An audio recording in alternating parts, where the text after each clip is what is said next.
Okay. Take two. And action. Yeah.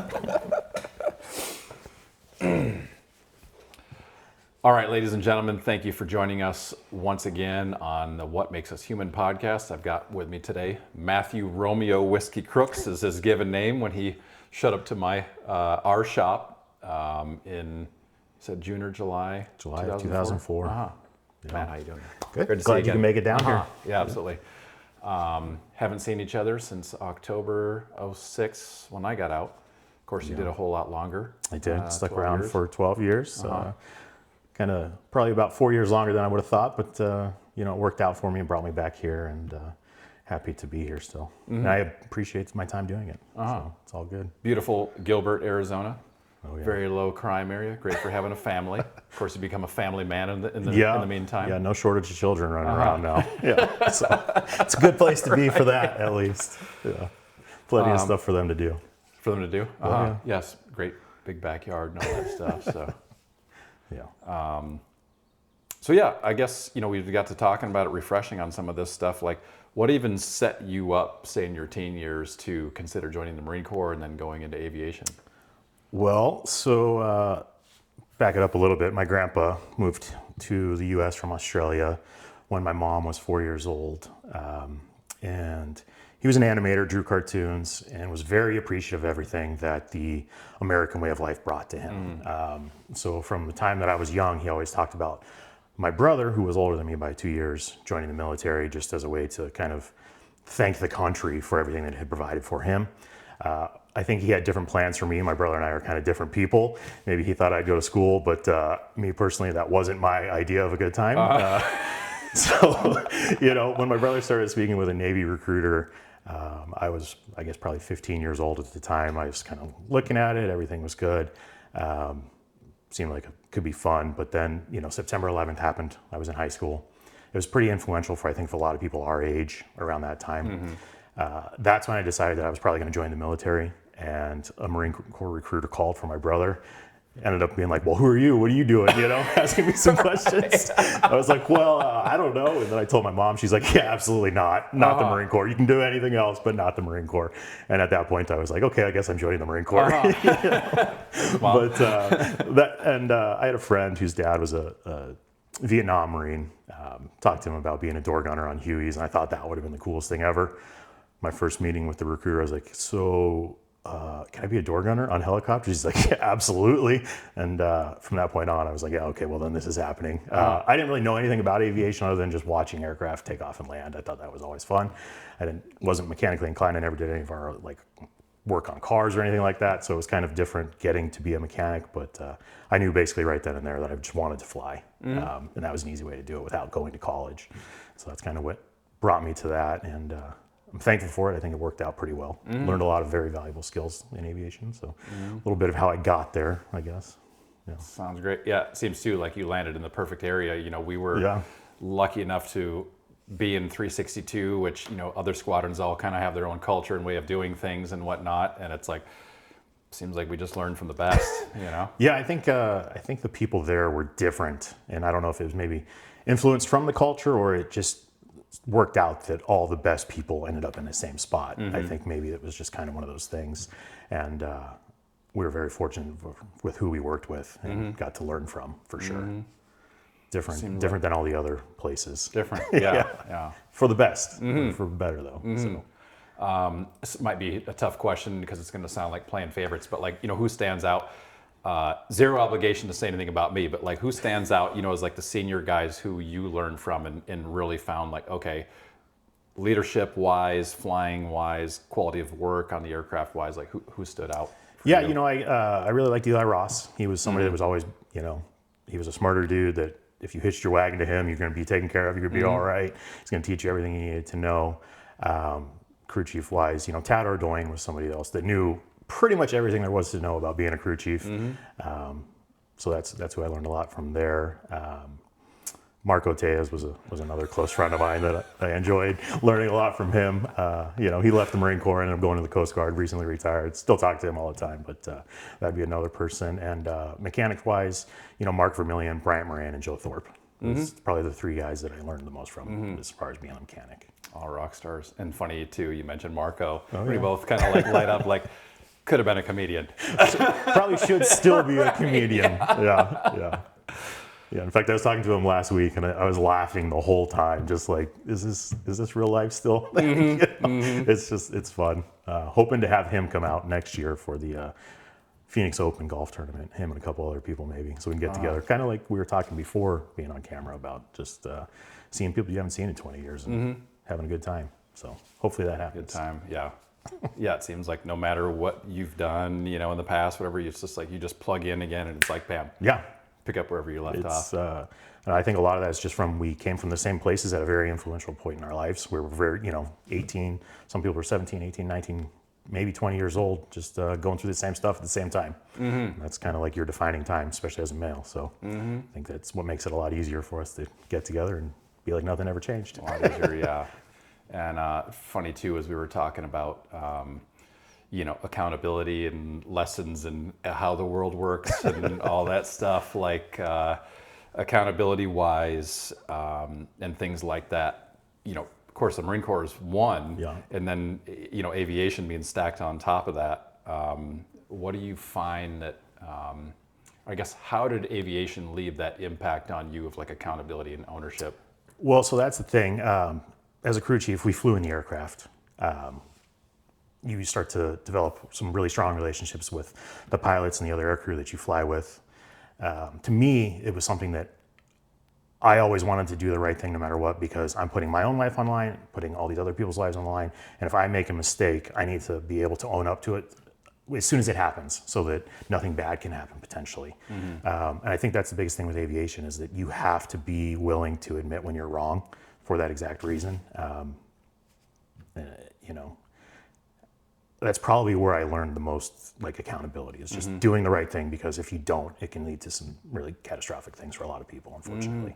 So yeah, it seems so wild. We're kind of laughing about like how does some of this other stuff in the world how does that function? Yeah, it seems like a lot of it people just lack accountability for simple things. It's, I don't know, maybe you want to edit it out or not, I don't know, but like when you think about like all the like the quote unquote summer of love a couple years ago with the police brutality, at the end of the day, every single person that was involved in a police brutality situation was put there by themselves.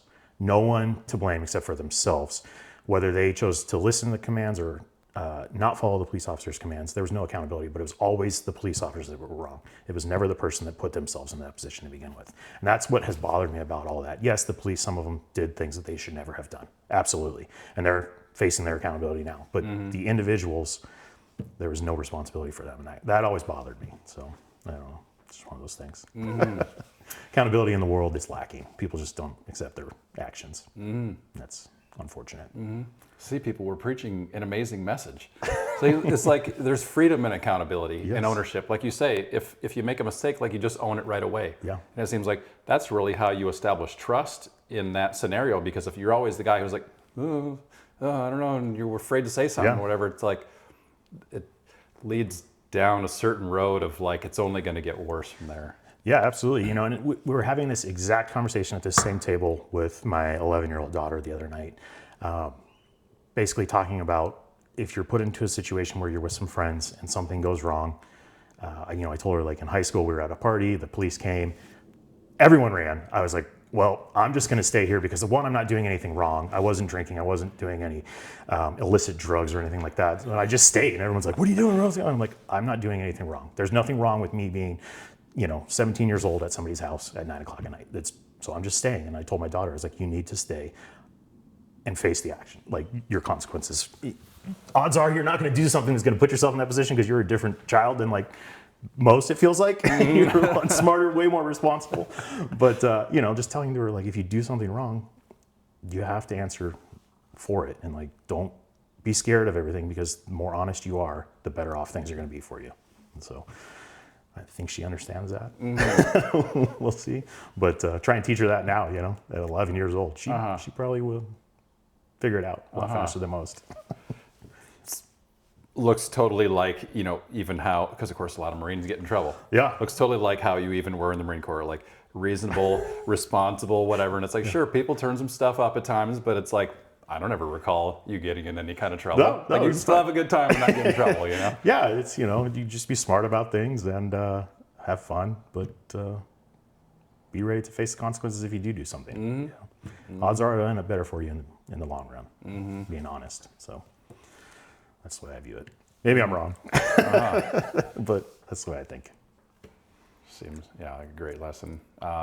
And then a little more like working on the aircraft and then flying and all that stuff. Of course, some people, maintainers only get to work on the aircraft. And then, of course, there are other parts of the military and even some Marine Corps crew chiefs who kind of slip by and like they just try to remove themselves from like all maintenance. Yeah. Obviously, the way that it was at 362, it was very much like if you don't do both well, Yeah, it was. it's not going to go well. Yeah, you tell people from like other 53 squadrons, like at one point, I'm pretty sure that all the QAs in our flight line shop were all crew chiefs, which is pretty unusual for the 53 community as a whole, it sounded like, just talking to other people.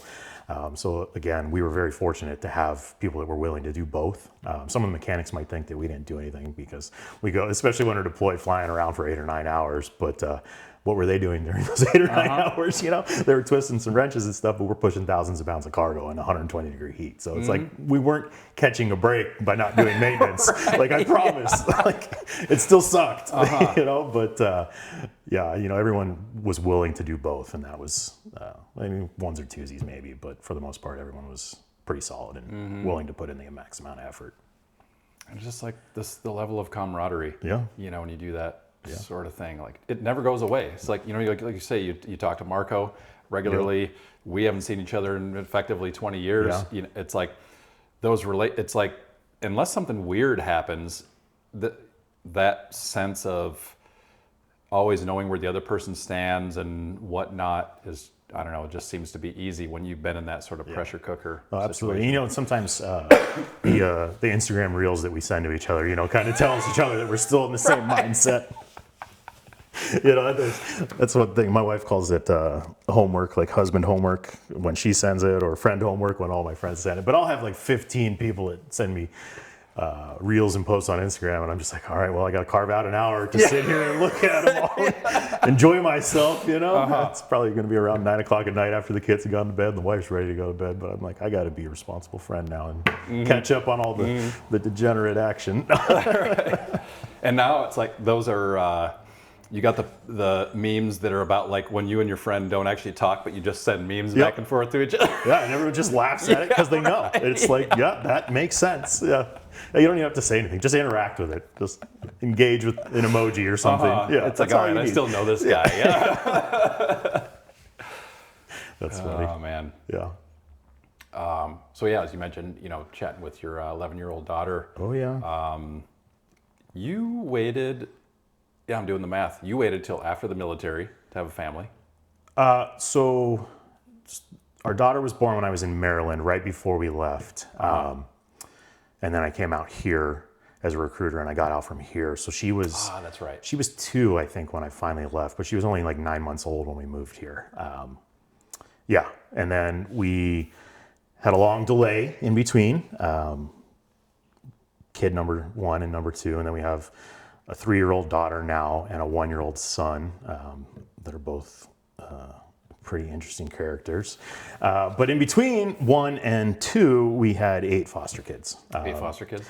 That would have given us 4 kids at a time twice. And then the last time we had just 3 kids. But it's one of those things that changed the entire dynamic. The house was too small. The car was too small. We ended up getting a minivan. We got rid of the foster kids, we got rid of the minivan, and then we ended up having our own kids, and so we needed a minivan again, and it worked out because we ended up having our most recent foster kid move back in a couple of months ago, just temporarily, and mom needs some help trying to get her life situated, and so we're back to 4 kids again, which is a lot, but it's all right. Fostering other children sounds like a massive, undertaking because you don't know, where they started. Like, what motivated you and your wife to go down that? Yeah, so my wife, she worked for the city of Apache Junction, which is a city out here in the East Valley. She worked out of a library. She worked for a program called Fun Van, which was essentially teaching parents how to parent their children aged 0 to 5 with a focus on reading. Part of that would involve going to libraries throughout Pinal County or pregnancy centers or women's shelters, things like that. She was at a library down in Maricopa, and she wanted to be the resource of all the resources. So she said, if anybody needs anything, let me know. And this mother came up and was like, well, I don't know if this is something you can help with, but the state's going to take away our children. Do you know anybody that can take 3 girls in? And my wife calls me. It's Friday at like 9:15 in the morning, and I'm getting ready to take my daughter to the kids club at the mall because I work a very flexible schedule, which I'm very thankful for. And I'm brushing my teeth, and I was like, "What are you asking me? Like, do you think we could take these kids?" And she's like, "It's going to be short. It'll be like 2 weeks. No big deal." I'm like, "Yeah, okay, fine, no problem." Not thinking. I'm like, yes, this is okay. She's like, okay, good, because I already gave them our information and everything. And I load up the kid. We go to the mall to kids club, and she calls me again. She goes, so our background checks came back because we both have fingerprint clearance cards through DPS in the state because of our jobs. And she's like, the case manager would like to meet up with you. Can you do that? And I was like, yeah, I guess, no problem. None of this is like sinking in about what we're saying yes to really at the time. The case manager comes to the house like an hour later. She sits down, she's like, can you walk me through? Can you show me where the kids would sleep and everything? And she asks them to open the refrigerator, the pantry, all that kind of thing, make sure that the house is clean and safe, and asked about weapons if there were, where they locked up and everything. And so she goes, okay, so just go ahead and sign this form. I sign it. And I'm like, yeah, so about 2 weeks. And she goes, oh no. I'm like, well, what do you mean no? And she goes, no, I mean, this could be a year-long thing. And I was like, excuse me? I don't really sign up for that, maybe? And she goes, oh, no. I mean, the mom's gonna, try and get everything, and maybe they'll go to family, but we want you to know that it could be a long time. I was like, okay, fine. And she's like, all right, so you're all set. Can you go pick the kids up? And I'm like, no, I can't go pick up 3 kids and with my kid. I have a 5-passenger car. I can't put a kid in the front seat like that. You're the state telling me to put a child in an airbag seat? Like, no, I don't have car seats. And she goes, oh, the kids will have all these car seats, everything. It's going to be fine. No problem. Okay. I tell her, no, I'm not going to do it. And 4 hours later, she comes back with 3 kids, and the kids have a reusable grocery bag, and in it was like 2 blankets and a toothbrush for 3 kids. That's it. And we're like, oh, okay. And we're not licensed foster parents. We're not any of this. They put them under kinship just because my wife knew the mom and knew one of the kids, but I had never met the others, or I'd never met any of them. But the state was like, yeah, here you go. Here's your kids. And so we were like, well, this is wild. What do we need to do to, get this thing kind of rolling? The state doesn't give any kind of assistance to the host family unless you're a licensed foster care family. So the children come with access, which is the insurance for people here in Arizona. So they had that was taken care of. If they needed doctor's appointments, that stuff was all easy to do. But for us, there's no like financial assistance, and all of a sudden going from 1 kid to 4 kids is a lot. And when you have to buy literally everything for these children to function, we had 1 bed extra for them. They had no clothes, no underwear, no toothbrushes, no anything like at all, like no car seats, anything. So we had to go buy all this stuff. And this is, like 6 o'clock at night on a Friday. And I'm just like, what in the world? So we found a licensing agency, connected with them. They told us, yeah, we can get you licensed. It's probably going to take 3 or 4 months. It just depends on how fast you can do things. We had to go through a bunch of in-person classes. There's a home study where they would come and they would, inspect your home, verify that you had the smoke detectors in the right places, fire extinguisher, all this kind of stuff. You had an emergency escape plan, everything. We passed the home study. It was no big deal. Maryland actually was slow to return our background checks because it was within the time frame that it needed to be done. And it took a little while longer than we thought. We got licensed, and 3 days later, the girls went home. They went to their grandparents' house. And we're like, oh, okay. Well, we just did this for 5 months, and we now have a license.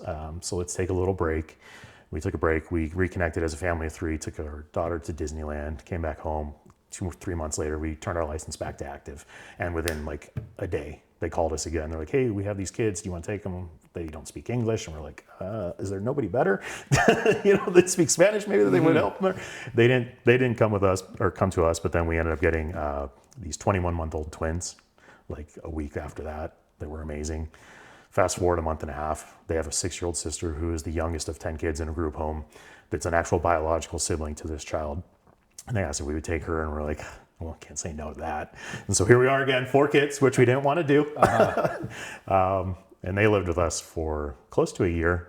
That was an interesting experience with twins. You never really thought that twins were easy, but to be honest, it was easy with them. They went home. We stayed in contact kind of with them. Their dad brought them back to our house one time for Halloween to go trick-or-treating, but then we haven't really talked to them in the last couple of years. Fast forward a couple more months, we took in two more kids. One was a 13-month-old girl that lived with us for almost a year. We stayed in contact with her this entire time. That's the one that's back with us again as a 6-year-old. Goes to school with my daughter, and yeah, it's wild. Something we never planned for.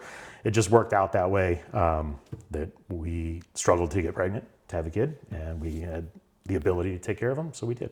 It's kind of weird, but it's an interesting thing learning about the states. Basically, the Department of Child Services is pretty crazy. Everything that goes into it, huge turnover. People mean well for the most part, but at the end of the day, it's still a state government that drives everything, and can be very frustrating. So. Sounds like they need somebody. Maybe with your background working in that department, like, okay, yeah. Fix them up. Yeah, right. Yeah, pay me $12 an hour. Yeah, that's going to work. No, Yeah. I'm just kidding. But that's part of it too, is the pay is kind of unfortunate for them. There's 15,000 kids in foster care in Arizona.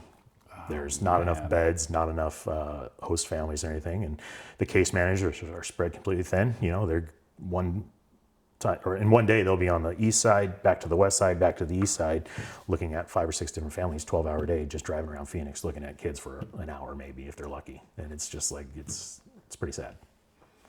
So That is really sad.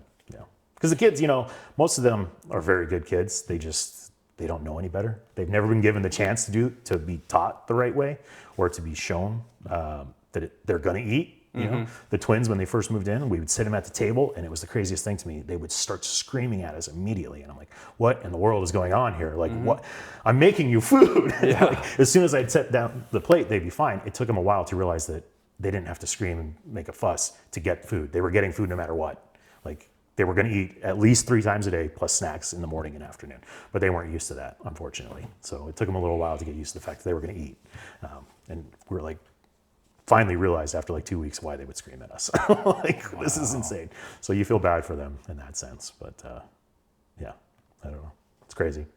Sounds like an amazing opportunity to have such an impact, that really is going to affect them for the rest of their lives from such a young age. Yeah, absolutely. And the kids, they do,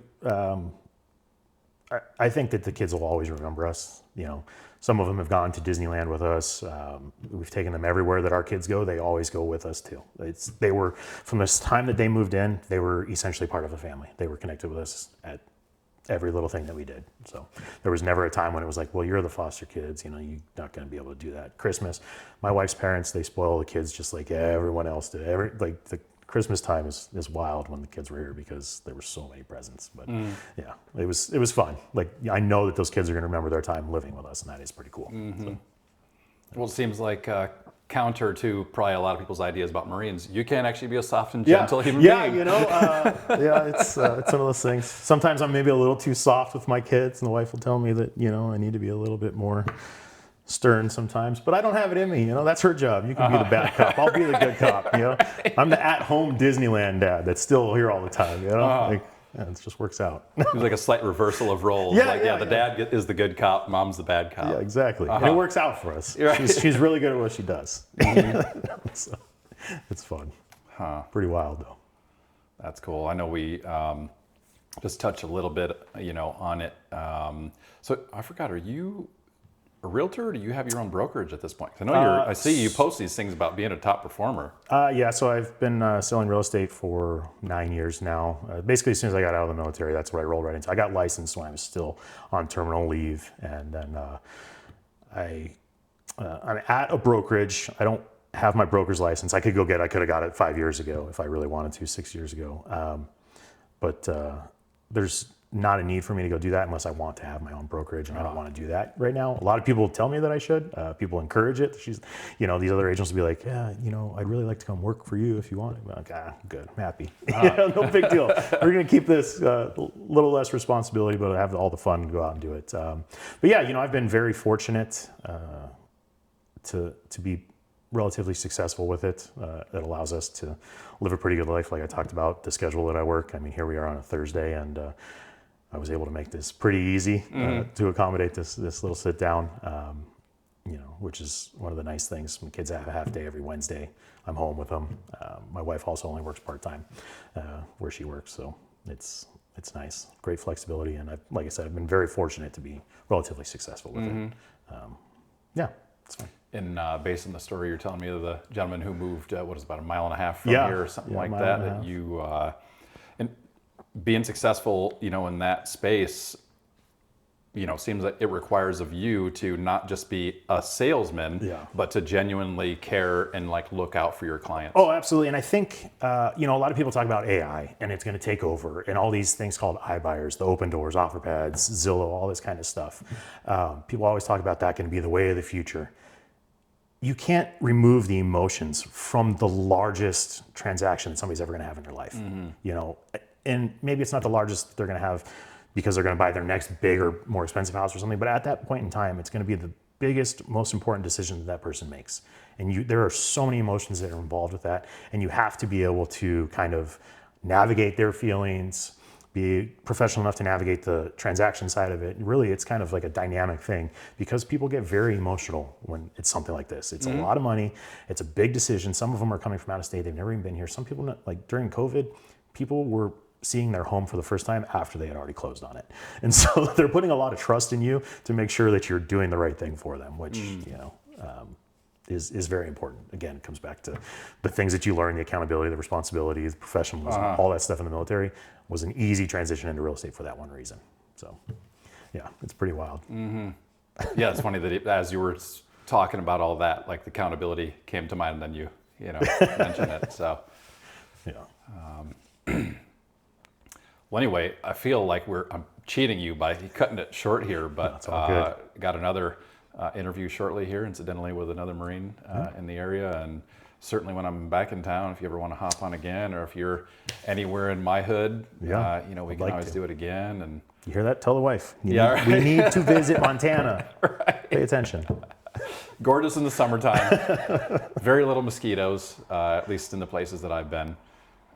So it's really kind of in some ways it can be better than San Diego weather. Don't go telling everybody that I just said that. Oh, but, no. It can be 35 degrees below zero in the wintertime. So, but yeah, definitely. Absolutely. Be cool to see you up in that hood there. But Matt Crooks. Yeah, thanks a lot, brother. Appreciate it. Thank you. We'll see you next time. That just came to mind right there. I don't know why I just did that. We'll see you next time. I like it.